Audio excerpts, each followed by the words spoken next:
When anyone brings a grain offering to the Lord, the offering must consist of grain flour.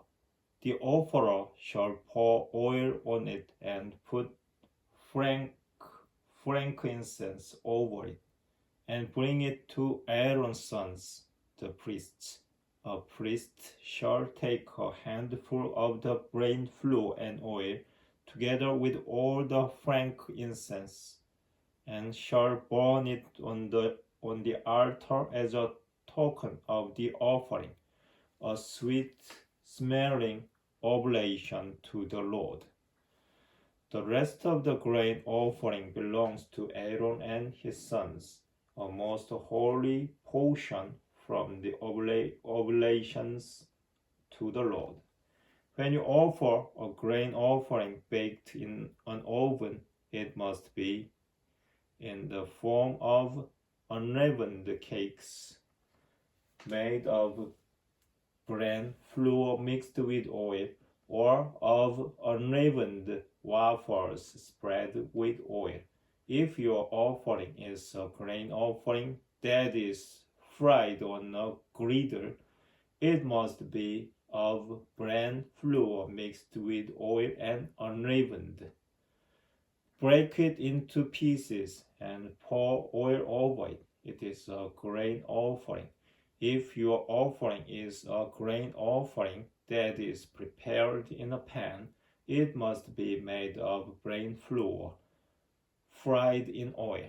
A grain offering that is made in any of these ways you shall bring to the Lord. It shall be presented to the priest, who shall take it to the altar.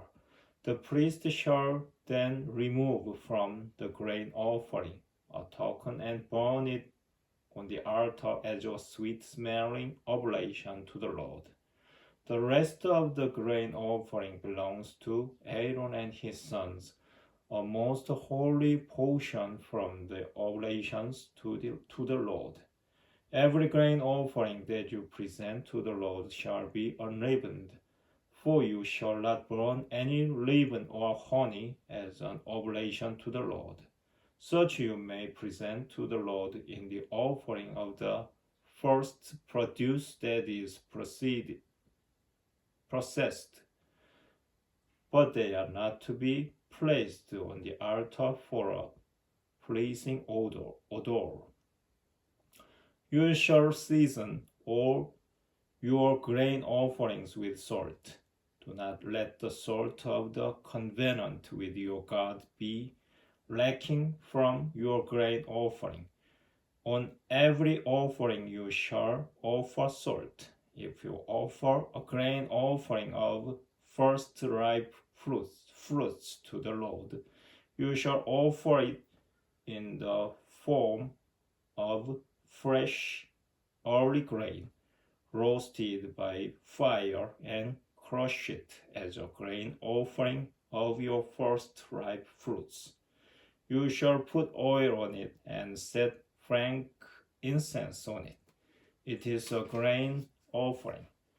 The priest shall then burn some of the groats and oil together with all the frankincense as a token of the offering, an oblation to the Lord.